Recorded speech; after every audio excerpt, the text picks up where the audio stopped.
Yeah, Matt. Like, Hi, Craig. Fuck you, Craig. Fuck you and everything you stand for, you fucking bitch. Damn, that was really specific. That he never cared about the secret family?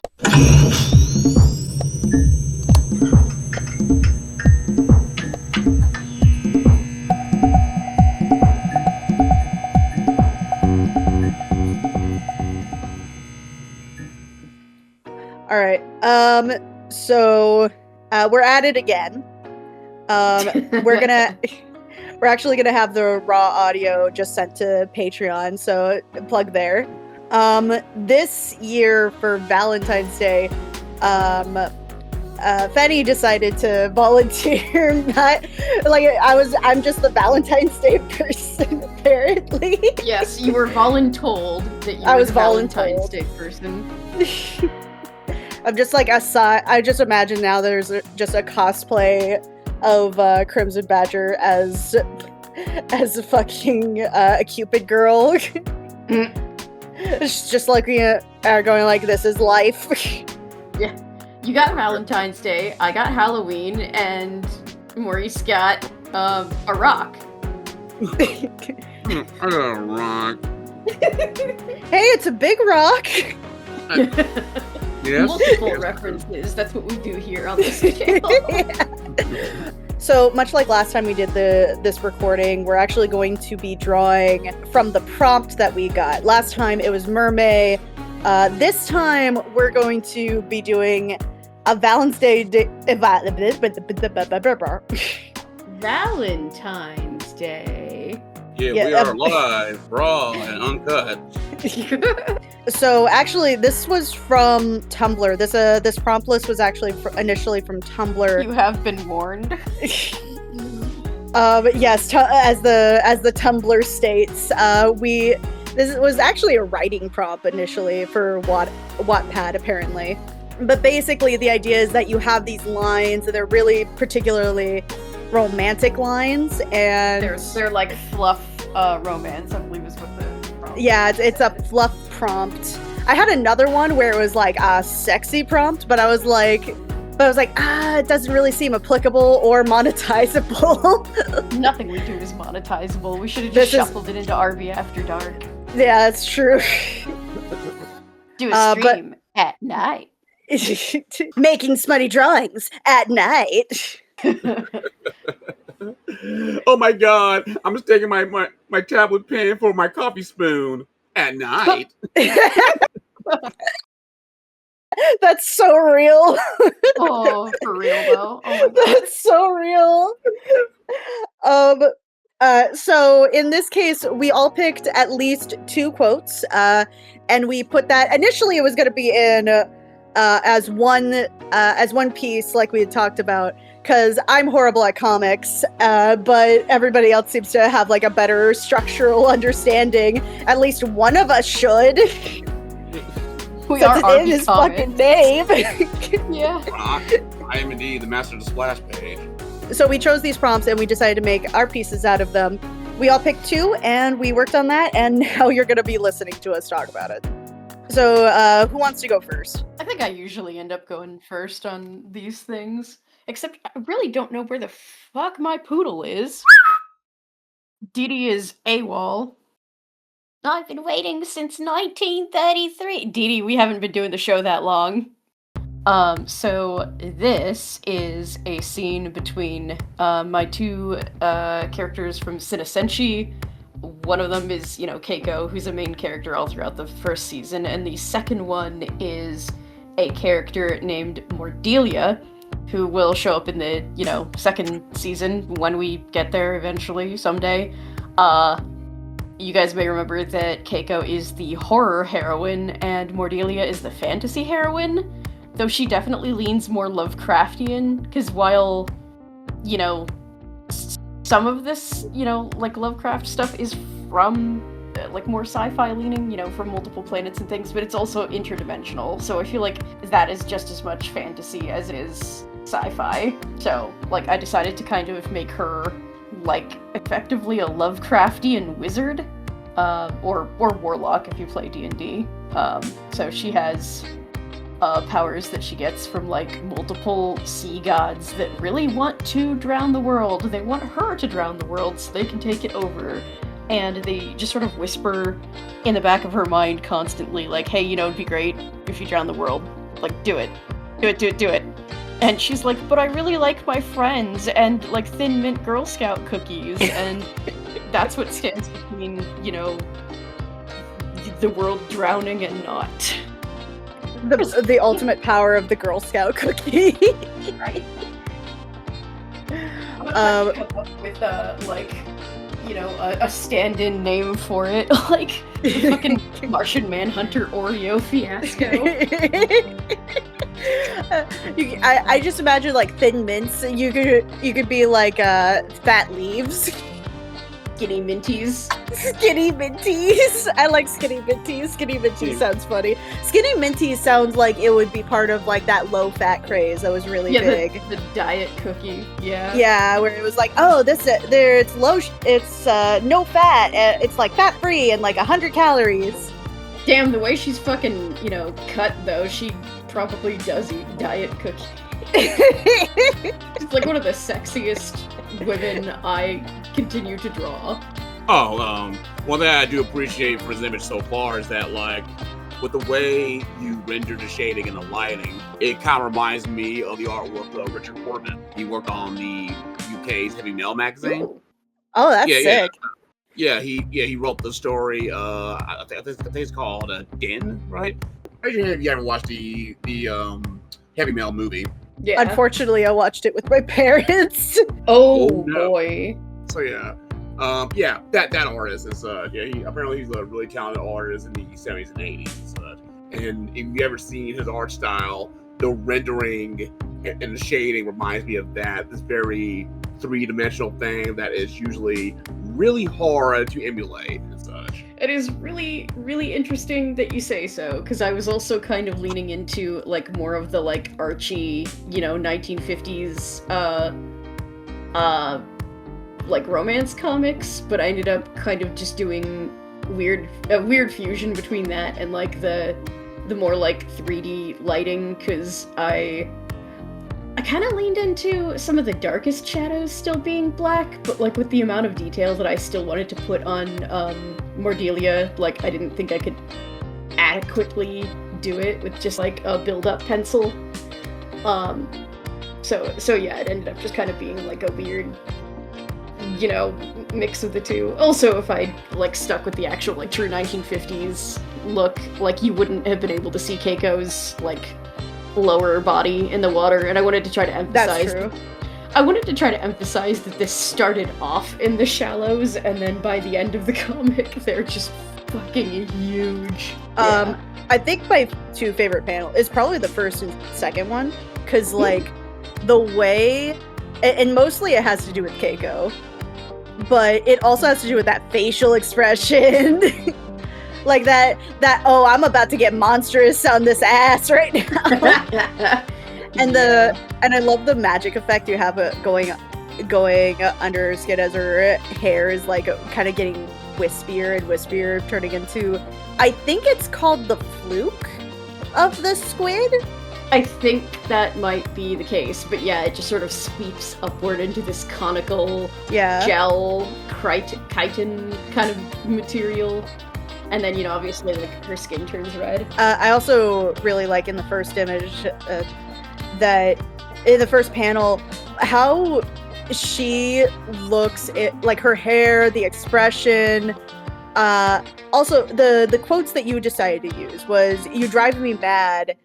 So are you going to keep staring, or are you going to kiss me?" Or like, they hit so hard here. Thank you. Yeah, like when I saw those two, I was like, no, I know exactly what has to happen here, because this is legit how an episode that I have planned in season 2 ends, more or less. Like, the fucking Coast Guard rolls up and is about ready to start, you know, shooting, like this is a Godzilla movie, and the rest of the Senshi are like, no, they're fine, they're not here to hurt anyone, they're just,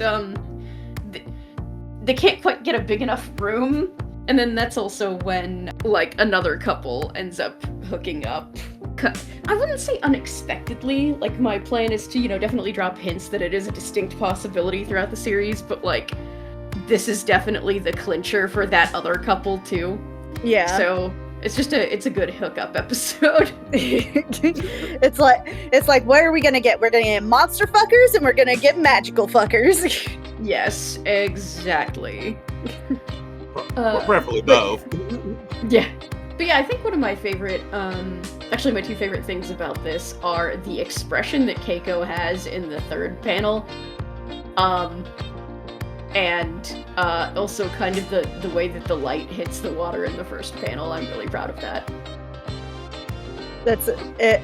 I do also like the splitting of the bathing suit, because you have Keiko really covered up.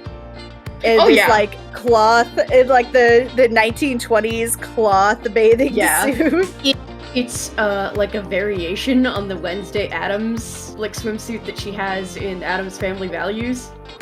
Except while Wednesday's is black and white, Keiko's is navy and light blue, because honestly, this is the swimsuit that I wish I had. The swimsuit of your dream. Yeah, like, so many, girls are just like, oh man, I wish I could rock a bikini, or like, one with like a boob window, and then there's me, who's just like, nah, like, full coverage, like, decadent, luxurious, like, 1890s bathing costume.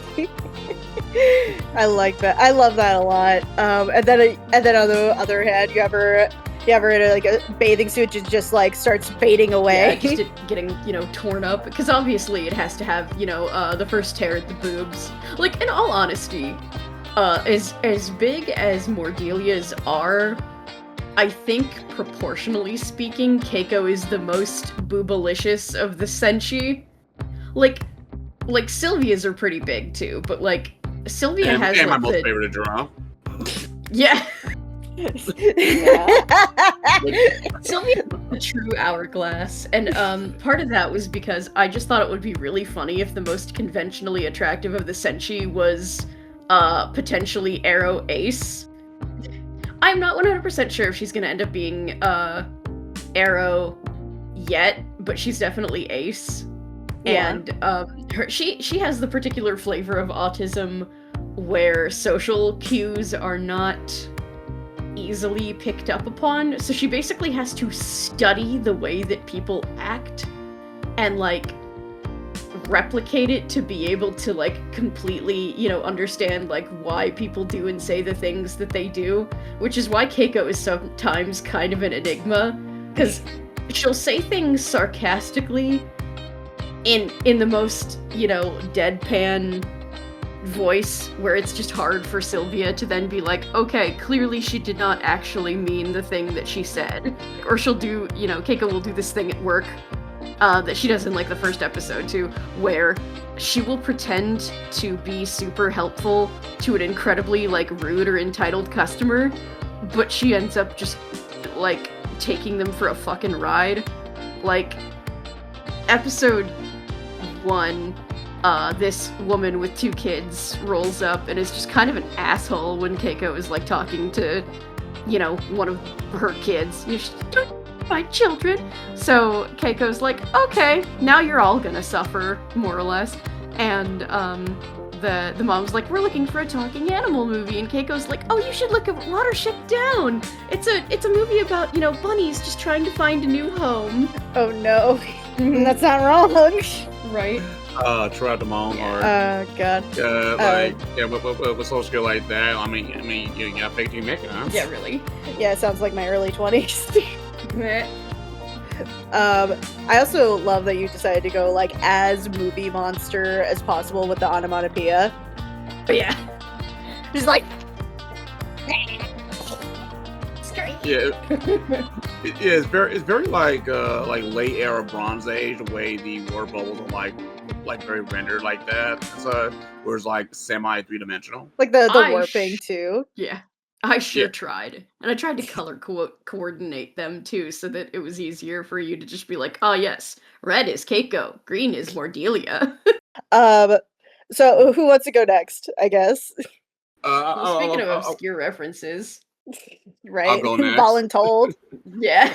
That's All what I right. do here at RBComics. This is the Rayman and his frog friend's girlfriend Safina. And the music you're hearing is basically a proof of concept version of a possible theme song for him. He's got some middies. Yes. Despite he's quite lean, his pectorals are very, well adept. It's his venom sacks. His venom sacks. Actually, that would be pretty funny. I kind of want that to be canon now that he has venom sacks in his middies. Actually, that'd be hilarious. Actually, yeah, I've yet to see a guy have that. But yeah, like the subject I got was like, oh here, take my coat, right? And I thought like, okay, what character am I got naturally have a coat? So the Rayman, not to be mistaken with the video game version, for everybody gonna make the upteen, tired video game joke, or for love of God.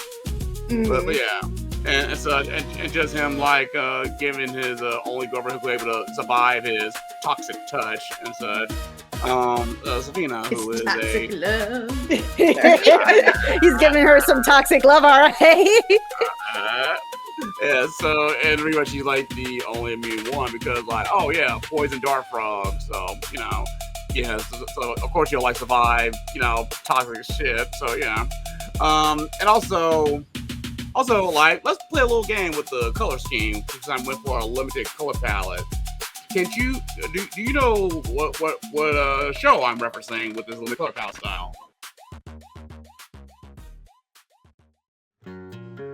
Immediately my thought process when I saw it was like JoJo, but I was like, I don't think that's quite, like, specifically from, I think it would be Diamonds Unbreakable would be that that kind of color scheme, but I was like, nah, there's no way that's it. I mean, like, I'm like, that's a very good guess, but not. Okay, so it's orange, purple, and kind of pink.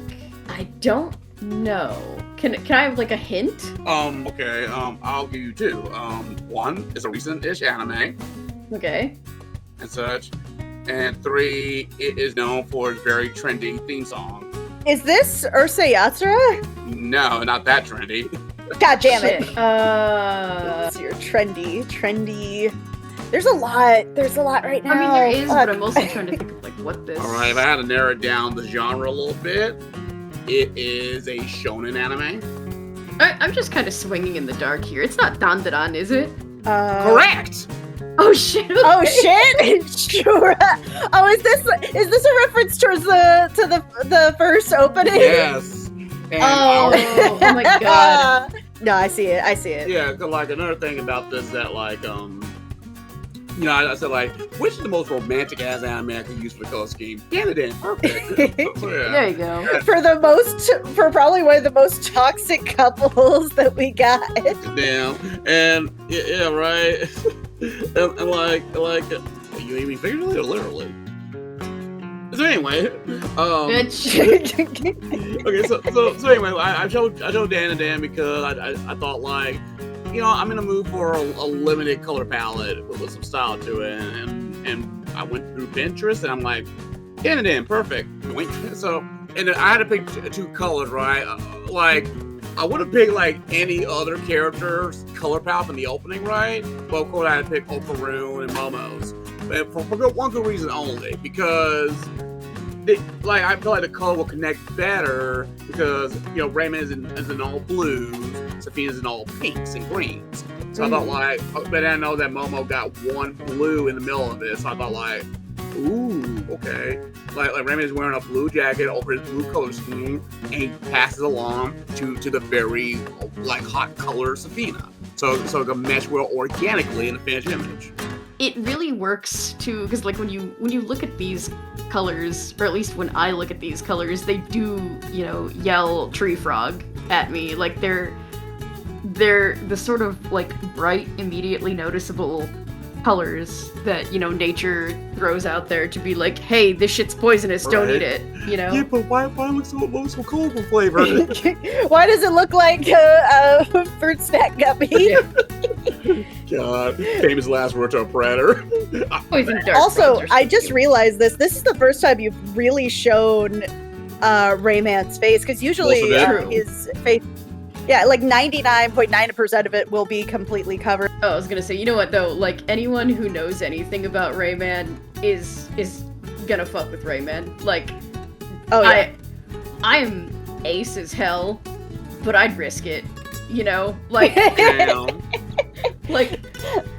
I'll develop an immunity to iocane powder for, The dental dams exist for a reason. Right. It's super. I love the cute heart too that you decided to put in. Yeah, I wanted to mimic, radioactive colors, but give that very vibrant Brazilian look to it and such. And the Rayman tile logo, as you see up in the upper left corner, got orange and green to it and such. So I thought, like, okay, one of the orange green is still part of Dan and thing, like, perfect. So I just slapped that in there, give a nice spruce shading, and there you go. Sick. That works. Like, to be, perfectly clear, the music that was accompanying this one was AI generated. It is a proof of concept. Like, we're hoping to, get all of these done by, like, an actual human later. But Yep. I actually really do like the sound of the, like, Brazilian hip-hop for, his opening theme. Right, yeah, because, like, he's biracial, he is Afro-Brazilian, so he's part black, part Portuguese, so yeah. So, and also, like, there are some recurring gags where, like, not only he covers his face, like, again, this is how far you see his face, just his hair and his eyes, and that's about it. And so, but sometimes I pull a Judge Dredd joke where, like, his mask gets damaged at one point, and someone said, "Oh my God, he's hideous," in a weird meta joke. Like, in reality, he's gorgeous, but just people who don't know, like, "Oh my God, he's hideous. Put the mask back on." I'm like, "Oh, really?" Oh no, And, he's yeah, not. so that work out. Well, I like doing something like that in a way. For like how people look in this thing, and I'm kind of proud of how I disproportions where he's like surprisingly jacked for a lean dude. Yeah, definitely. His middies are out. Right, so I thought like that makes sense, and like I said, the Rayman's like cool personality was inspired by Kakashi from Naruto. Yeah. Yeah, so Yeah. so like Naruto, it's kind of there. So yeah. I also like that you used Portuguese for the language here. We didn't really note it before, but like the quotes were all in English, but you decided to translate this into Portuguese. Oh yeah, definitely. Yeah, well yeah, like a big little English on the first set Dolly said from the top, and then the rest is all Portuguese. Yeah.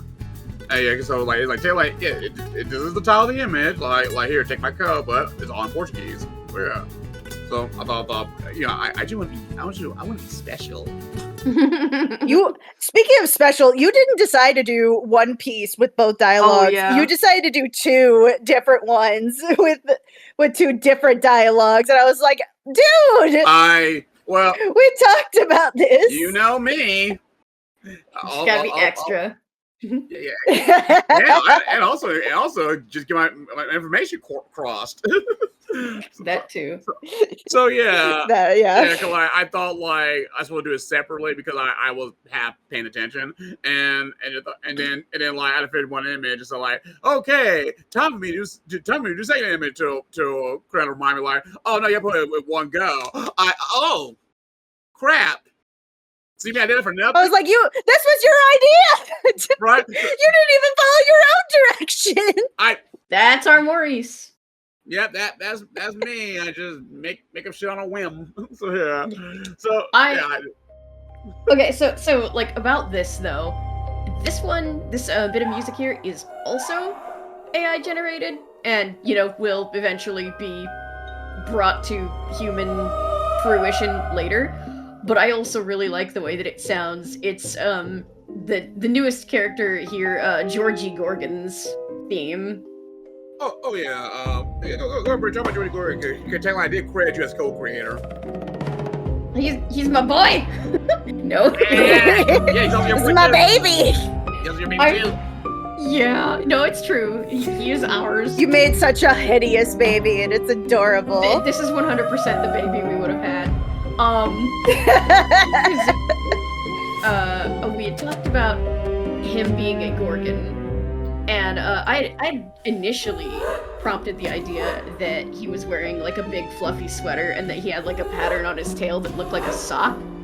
And you're like, nah, I don't want to draw that like a zillion times, so he's gonna be just a regular ass Gorgon. But like, then he has, you know, cute horns and cute eyes, and he's still got the sweater because he and Leo are twinsies. But yeah, and then you have to fucking tell them how you came up with his name because it is the funniest thing in the world. Oh, okay. Oh my god, please. I haven't heard this. Alright, check myself in. It's okay. So, like, after, like, coming up with the rough design based on, you know, what Brea told me while I mixed up some of my little elements here and there, right? So he'd be not only, like, very streamlined, but also, you know,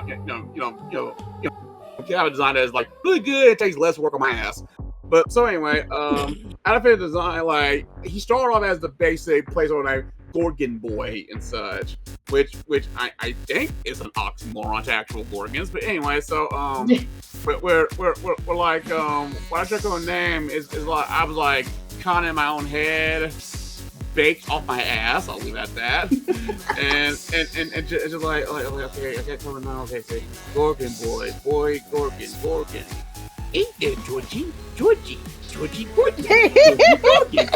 There it is. It never happened. Yeah, I just pull a fucking Bill Skarsgård Pennywise impression in my head because that's how baked I was. So like, Gorgon, Georgie, ain't there, Georgie? And then it was like flow. It was like, oh shit, it flows right, like boom. So, thank you, Edibles. Thank you, Edible. Drugs, inspiration for artists everywhere. Little disclaimer at the bottom: don't do drugs, kids. Stay in milk, get 8 hours of drugs. Yeah,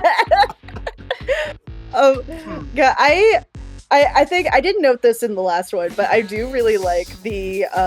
I noticed you for both pieces you decided to do like this kind of fabric canvas texture. Yeah, I noticed some it of for this background in this one, and I think that's really neat. Yeah, that's all in screen tones. Yeah, definitely. Yeah. Like, it looks like a the screen print. Oh, right. It's really fun. Right. My idea for the image is just like, you know, I got because, you know, pigtails, but and also like there's not a lot of like you know, guy and guy romance in some pieces as far as I know. And I thought like, okay, let me just show my kid characters, you know, who just love it in a best friend type of way and stuff like that. It might become more when I get older or something. I don't know. Yeah. And like the whole like I got you thing, right? If you pay attention to symbols carefully, they're on a tower that's shaped like an arrow, and the background is a heart. So it's kind of like apply arrow shooting through the heart and such. And you're too late. Right? and it just have the building shape like an arrow. I thought like, hey, I'm being symbolic and shit. I am so clever. So. I'm not gonna lie to you. The first time that I saw this, I thought they were hanging from a Dalek. And then the more I looked at it, the more I'm like, no, that's a building. It's a very stylized building, but it's a building. Right? I thought that the arrow bit, like at the tip, kind of looks like it kind of looks like the Taj Mahal. like look Turkish as fuck. Yeah. A little bit, yeah. I mean, hanging out in Agrabah. Yeah, right. And so I thought like, oh dang it, yeah. I'm not surprised you might misinterpret it as either a Dalek. That's a new one to me. Like, and also, yeah, okay. The Taj Mahal one, I easily see it coming a mile away from that, I guess. But no, I thought instead of drawing a giant FU arrow, I just thought I'll make a building with a tip is shaped like a tip of an arrow, and then put the horn in the background just to further spell it home of what I'm trying to convey. So yeah. Well, and it creates a scene, like, you know, the idea that Leo is gonna, like, fall off this building and Georgie has caught him. Yeah, right? And also some myth nerd, they'll say, like, but wait a minute, Gorgon are mostly women? I thought a very interesting lore. He's a very rare male Gorgon bird, which is why he looks super duper androgynous. I would like to remind the room that Deuce Gorgon exists. Okay. Deuce Gorgon is out there for all the world to see in his lame his lame mohawk and then his lamer outfit in the new gen. Oh, wait a Thinking minute. about new gen is fucking lame. Anyway. Okay, we said Melkor. Oh, you mean like the one with the beard and one of those old bit bosses? No. No, we're talking Monster about Monster High. Oh, there's a Melkor in Monster High? He's the son of Medusa. It's Chloe's, and he's Chloe. Cleo. He's Chloe. Cleo. Cleo's boyfriend. Oh, okay. That's where this song got trended on TikTok, going like, "This time it's over." It goes hard. Right. But like, yeah, traditionally they would be with a beard, and they would have like wings and like weird feet too. Yeah. Want to go for the more iconic Medusa design. And then and then later on they become three sisters, and then they become a race later. So they're just like, yeah, fuck it. Right, kind of, yeah. Like I just assume like in the original mythology, like they're not like guy ones. I thought like I want to be unique and clever. You know, having no clue about Monster High, I already got Melkor and such, and so I thought like, okay, well, what about like I do fantasy, you know, genetics and universe that like, oh, you got like there are Melkor ninjas. They're kind of rare in all female society. So yeah. Yeah, and like it can happen, you know. Yeah, like, right.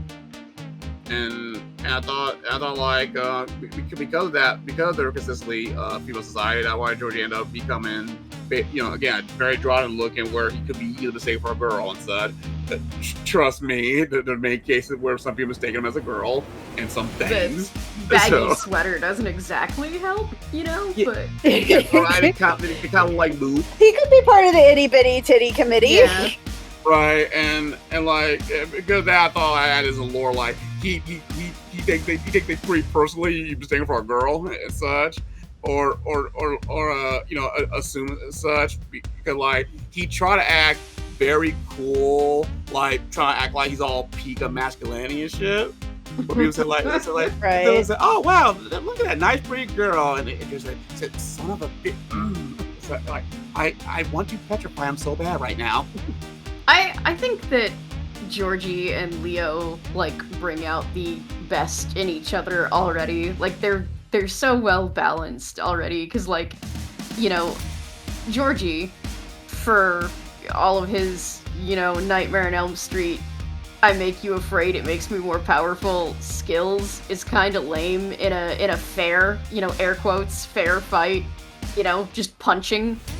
But, you know, he's also more inclined to rush to fight someone. And then there's Leo, who could definitely wreck somebody, but just would prefer not to. And right. You know, we've already, like, it's no secret that Leo is very, like, in touch with his own, you know, feelings, and is just a pretty self-actualized kid, you know, for being as young as he is, and being in the household that he was in, and, you know, all of that. So, you know, when Georgie's gotta, like, front about this, you know, masculinity and all of that, Leo's just like, man, just be. You know, just be Georgie. Right. Yeah, like, right, playing simple and such. And I was like, I do find that Leo's strong as hell, because, like, yeah, lions, but if you kind of underestimate how strong the lion cubs are, holy shit. So, right. But yeah, I don't know, because let me have like a nice little recurring gag where he just don't know his own strength in general. Right. Well, and then, you know, all of the, like, roughhousing that, you know, he and Katie, and then also kind of to an extent, like, he and his father do, like, he's primed, like, without even realizing it, you know? Like, no one is prepared for Leo. Oh, yeah, indeed. And so, yeah. Leo simply appears in your life to be a good little baby. Yeah. Right? And like I said, not bad for a cub who's also really strong, and also 10 ballet practices, as much as his dad will claim. Yeah. Oh god, but I do love the character that you've created here, especially because, like, they're just a sweet baby. Look at his baby face. Yeah, they're both sweet babies. They're so cute. Yeah. This is like, sometimes when you look at like some certain characters, especially if they are if they're when they're younger characters, and then you hypothesize how they are when they're older, it's very interesting to kind of think about what that character is moving forward, how much of their old self is part of their new self, Right. and how much is like changed from experience, and Or element. just having this nice, sweet image is so cute. Like, Or I think that if Georgie hadn't met Leo when he was younger, he would just be a shitbag person. Like, Oh yeah. like the kind of person that no one wants to be around. Like, not even himself. He'd probably hate himself plenty. Right, which is why I like Joe's personality. Jack's like inspiration for his personality here and there. And such. Yeah. He's Yeah. no girl's toy. Right. And yeah, I like that. Just despite he's because he's a shitbag person, he does make enemies. One of them is a freaking doll scarer. So yeah. Mm. The idea for like Georgie as well is that despite that dude, his job opportunity is different. While our scare anybody, their fear powered way eat for everyone and such. Georgie only goes after bad people. It's like, oh, are you being a terrible POS? Oh, easy. I will stalk you, get a good read on your fear, and then just scare you to you in a field position. He gives me Tales from the Crypt Keeper vibes, which, for those who don't know, was the animated Tales from the Crypt spin-off, where the Crypt Keeper does more overt morality tales. Oh yeah, right. We're like, he's more like a family-friendly Crypt Keeper type, right? But also he's still got enough bite where you, the real world, you say, okay, you're fucking scary. Yeah. Oh shit. No. What else? Like, we were talking about this earlier, and it just kind of came to my mind. The animated Beetlejuice, the one that has next to nothing to do with the movie. Shocker, But it's still really good. My exposure with at least Beetlejuice, I didn't even know that there was a cartoon until much later. But this piece is so cute, and I love the composition too. The composition's really nice. Oh, It makes me think of an old school Valentine. Oh yeah, like a rom-com from the early 2000s, No, I wasn't where even they're thinking just a movie. I was thinking of the sort that you'd pass out to your friends in your little cardboard Aww. mailbox. Oh, and you would get the little candies Yeah. with them too. Okay, now. And in the back of them it says to and from. Oh, Okay, now I get it. Yeah. that's super cute. Yeah, but that way, yeah. It does like that, actually. Oh, never thought of it that way. Yeah, it's super. Maybe you could print this out and have a back to it, like it's a postcard. Right. It's a We Valentine's really gotta postcard. fucking It's work on our merch game. We're so lacking. You know, people put in the comments what kind of merch you'd want to see. Help us out. Please tell us if you want this as a postcard. This would be super cute. Yeah. All right, so we're going from really super cute and whimsy to being Dark edgelordy bit bullshit. darker. Yeah.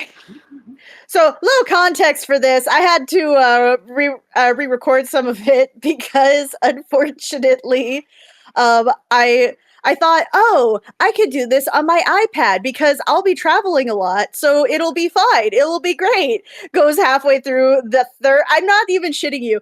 It's the fourth sketch. Oh my god. That's how.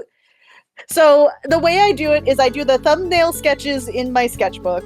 I do a more detailed thumbnail next, and then I do the real sketch that I would probably do traditionally, and then I do my digital sketch. You didn't use the Clip Studio comic tool either. You drew these panels, didn't No. you?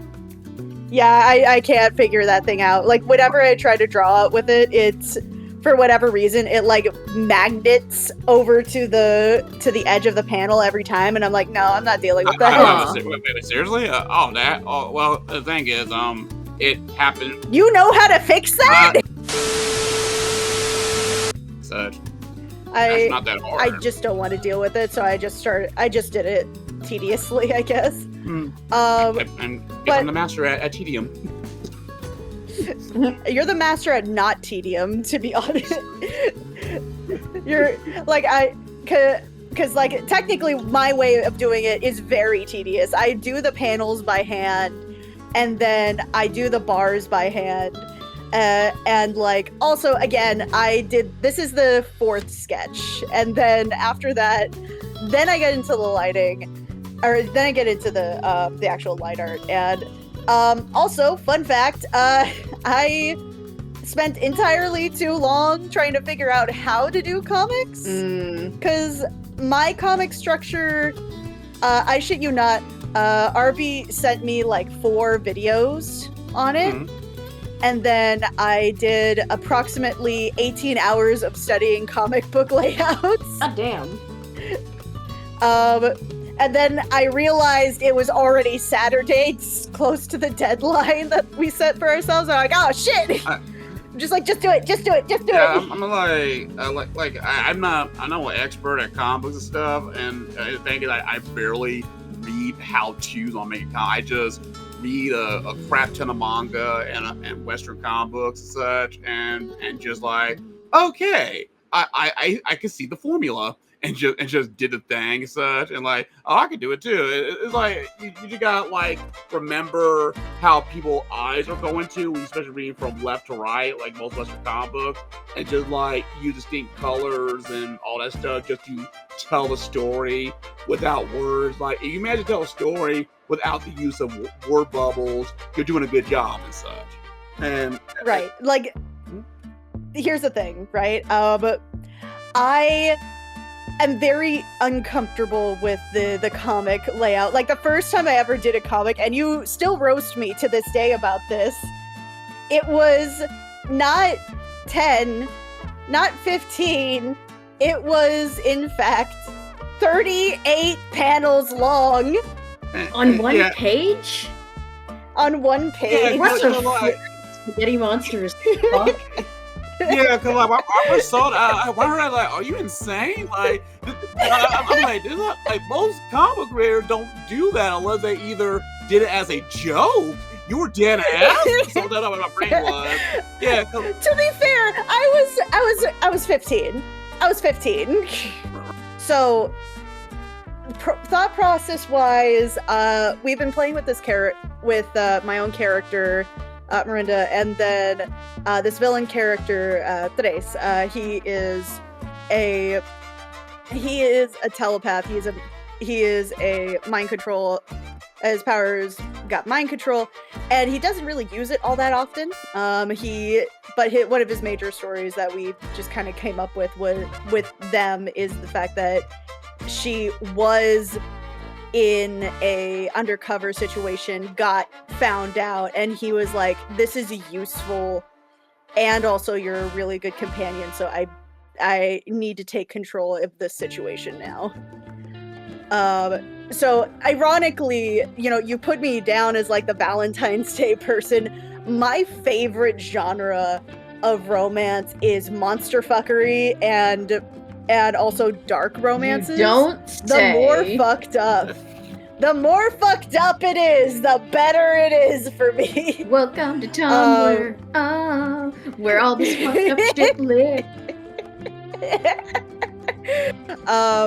So I worked with a lot of softer tones, and if you notice, bit by bit, as the panels go on, they're actually less detailed as the panels go. And basically my lines were, hey, look at me, I love you, okay, and you have a beautiful smile. And I thought that was so primed for something like this. Especially since, like, at this point, she goes from being a superhero to, after this point, becoming a trad wife. And I just really enjoyed, like, some of the softer edges. I also played with some comic dots. I think that they're labeled under something else on the Clip Studio, like Tory dots.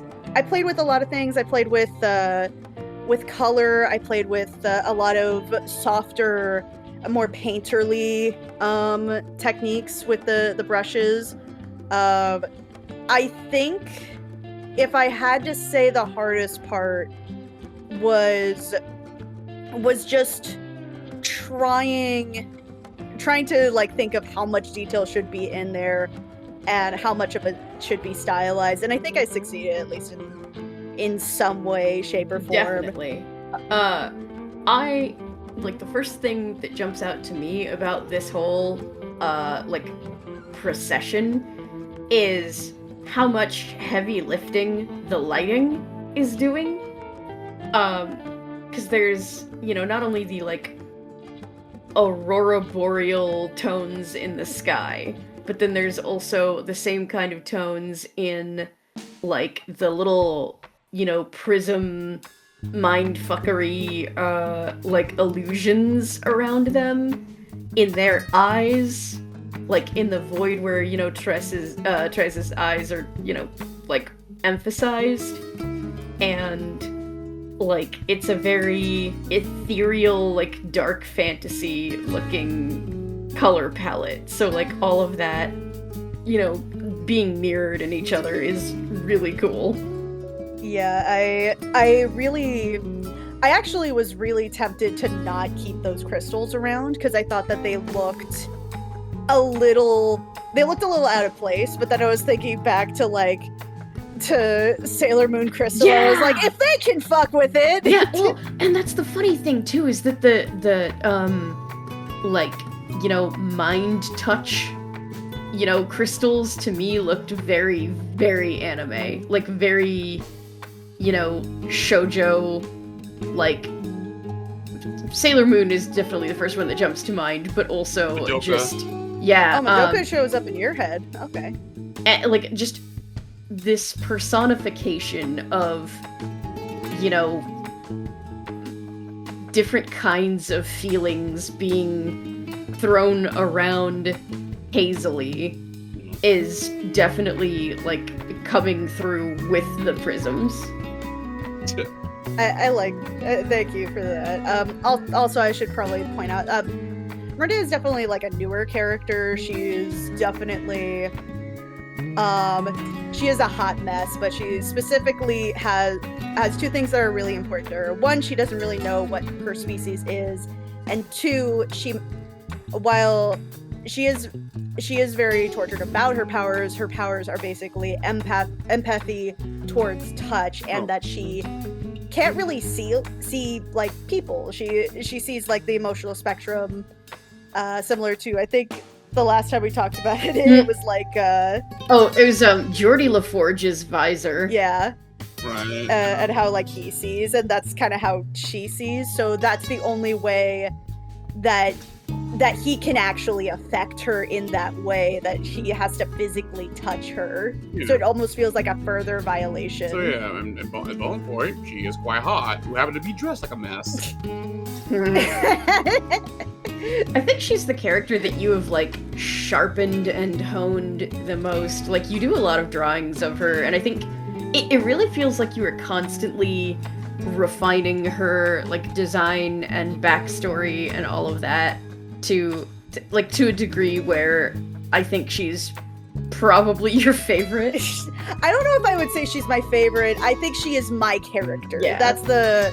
That's kind of the crux of it. Unlike with Senna Senshi, where all of them are mostly your characters, and by mostly I mean like 99.9999998%. With RB, his whole cast is his.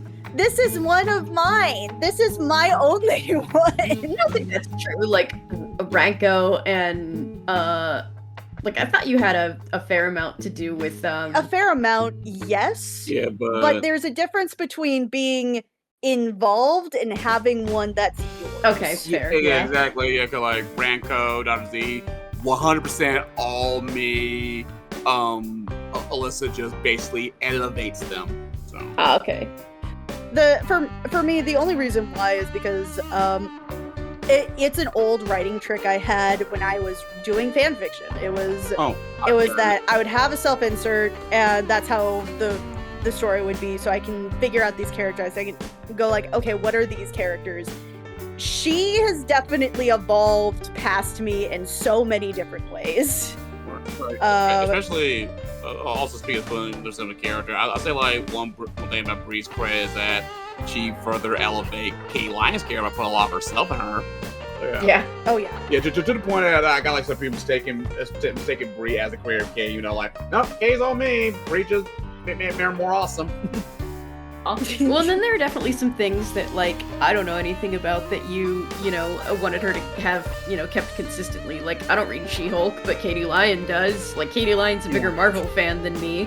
Yeah, so sometimes when her, but like now I usually like downplay the thing that I already established for your sake. So yeah. Yeah. Another thing that I know in this is the fact that Reyes is a mutant. He has the 3 eyes, but he also transforms between his bat form and his human form, and he's very shameful of his bat form. And so you can kind of see, it's a little hard to see in the speed paint, but he actually is like mid-transformation at that very second. His ears are getting more pointed, but his skin is actually tanner, closer to the light. And there is a very unfortunate reference with one of these characters, and that's the fact that I may or may not have referenced Grimtails. Oh my. In one of those panels. Specifically, it's the black silhouette, and yes, it's very common. But in my mind, I was like, this would be a really good position to put them in, where it's just a black silhouette. I just like the idea that Thrace's like 2 eyes and Miranda's eye make kind of like a pyramid, not quite a pyramid, but like a triangle. I think that's a really great way to draw their, you know, focus. I didn't like internalize the triangle part, like the 3 corners, kind of like how it's in his eyes, like they're becoming one connected person. But the one thing that I was struggling with was the fact that I had to focus on how the eyes were supposed to position in the face. I'm like, it's easy, just draw like Ten Shin on. Yeah. That's not quite what I meant. Oh. Where like they're clearly making eye contact. Yeah. I mean, like, it'd be really hard to draw them derpy with 3 eyes, so, I mean, like, you got that covered. Like, just, well, and it's really easy to, actually. You know, the funny thing is, like, when, and obviously, you know, science has very little place here, but, like, when people have speculated, like, what it would be like if humans evolved a 3rd eye, there, like, usually is the notion that it can't actually move, like, it's just set in one angle, so, like, in order to see out of it would basically just be there to, like, create further depth perception. Oh, no. But if you wanted to, like, you know, like, see something different out of the 3rd eye, you'd have to move your entire head. That's horrifying. I love that. Oh god, thank God I didn't use that logic. Woo, that's terrifying. That might be the reason why Trez had that thing closed and hid his hair all the time until he really needed it. Yeah, like I bet when he was younger, he like all 3 eyes open, his depth percentage is way the fuck off. He like, okay, that's not happening. Close. Not in his hair. If I had to critique myself on anything, I'd probably say I think that the 6th panel, the one with the eyes are glowing, I think the 3rd eye needs to be bigger. I think it needs to be a bigger focus point. So like maybe making like the whole face like more prominent and like it's more concentrated on that, so it fills up the panel a bit more. That's interesting. I actually disagree. Really? Yeah, I actually think that the eyes for that are you're at eye level with the panel, if that makes sense. Mm-hmm. So like, it's hard to explain exactly. So if you're staring directly into the panel, your nose would be positioned such that it would be like tip to tip with Tress's nose. And I think that puts you in the same position as Mirinda. Whereas if the eyes were like bigger or lower or off to one side, it would be like not as dead on and it would lose impact. I think the only other thing probably would be that for that one panel, the I love you panel, I think that the shadows could be more intense.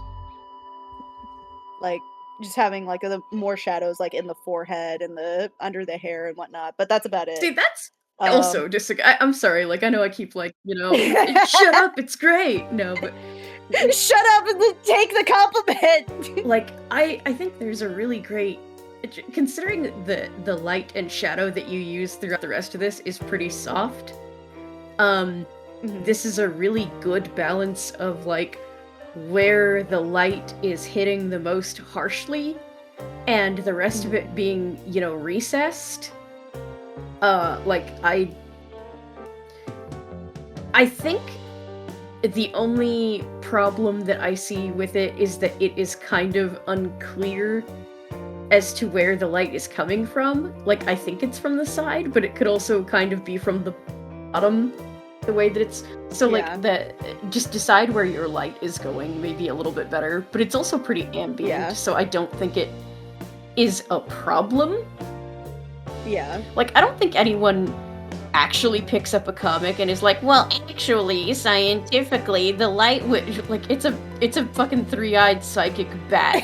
Yeah, are you going really downhill? Yeah. But you see, the reason why it's trash, come out of the trash, damn it. Yeah.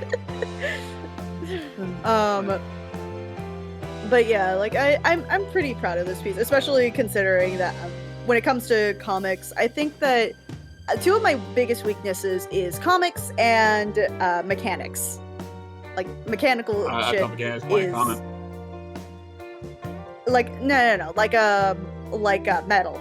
Like mechs. Oh, God. Like cars. None of us can draw cars. Yeah, like I said, they sound really freaking common. Like I can't draw a car for shit unless I got 3 models. Yeah. Real pain. Yeah. It's a wonder that we don't just, like, do fucking medieval stories, because none of us can draw a car. Like, everybody gets a horse and cart. Just do a cart. Yeah, when I draw cars, I usually cheat. Sometimes I just, like, slap a 3D model in the background. Secondly, I'll just trace the 3D model. Yeah. Or third, put it in big, bold effing silhouettes. Like, that looked truck-shaped. There we go. Looks truck-shaped. Yep. Get some fucking Netty cars up in there. I'll always look at it and go like, but it could be better. I think that's everybody. Yeah, that's also another cars do, besides, can't drawing cars. But yeah. Yeah. I'm curious if anybody else notices any other details that maybe I didn't point out, but that'll be something that gets posted later. All right. I think that's about it. I'm really happy with the looks that we got, and like the different images as well. Like just the comics, the layouts, they're really fun. Do we have anything to promote? Oh yeah. I mean, like, I'm almost done finishing that, like, Shiro and Leo meet those vampires story. So hot damn, that's the script that the short story anyway that I was talking about. Yeah, that I wrote earlier. Yeah, like, to put it that way, it's like it's going to be a start of a slight different direction for the Shiro Fox series, where more like a basically a dramatic reading or audio drama, right, sort of and such, where these stories are told through Shiro's perspective, or sometimes we'll just have Leo's perspective on some of these stories, right? Like not in a first perspective. The stories are in third person. It's just implied that they were read by the VA of those characters, like they're like reading their own book or something.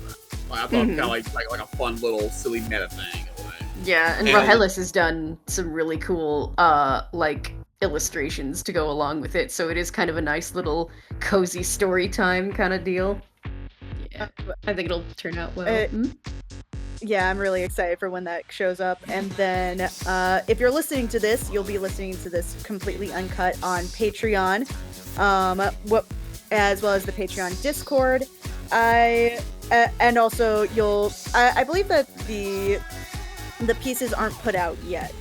Public. Maurice put his up on his DeviantArt, and I think on socials. Yep. Okay. All right. Well, you'll be able to see those before beforehand. But if you want to see the speed paints and whatnot before those show up, those are going to be on the Patreon as well. And it'll also be in this video when it finally comes out. Yeah, eventually it'll, wind up on YouTube after it, makes some time on Patreon. We have a couple more streams in the works. Admittedly, just due to the way that things have been going this year, we have kind of tried to dial things back a little bit. I know that's hard to believe since, admittedly, we are not the most regular when it comes to posting, but I think what we're, planning on doing is going to wind up being more sustainable and regular than, trying to just, save stuff up and then, put it out when it comes out. Right. Right. So we've got at least 2 more streams that we're planning, and then we have something special in the works for this year's TV Terror-thon. I'm so excited. Yeah, me too. I've already started work on it, and for those of you who are like, but it's February! Guys, normally for these things, I have to start, basically as soon as the last one ends. You get, a month break, and that's about it. Yeah, roughly, because I have to watch, usually 40-plus movies at least twice, and then, take notes, order them, write a script, do voice acting, do, poses, get, these 2 to help with other poses, find an editor, and then another editor, and then some more editors, and then, fucking rethink my life choices and cry, and then find another editor.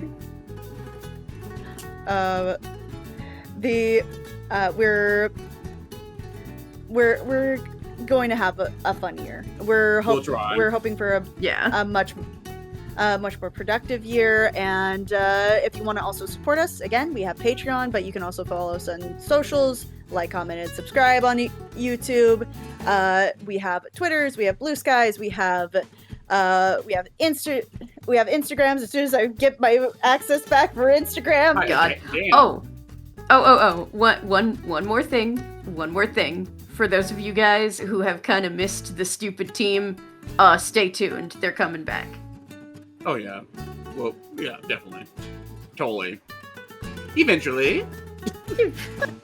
Don't you fucking say eventually to me as I choke you out. Just kidding. I was just kidding.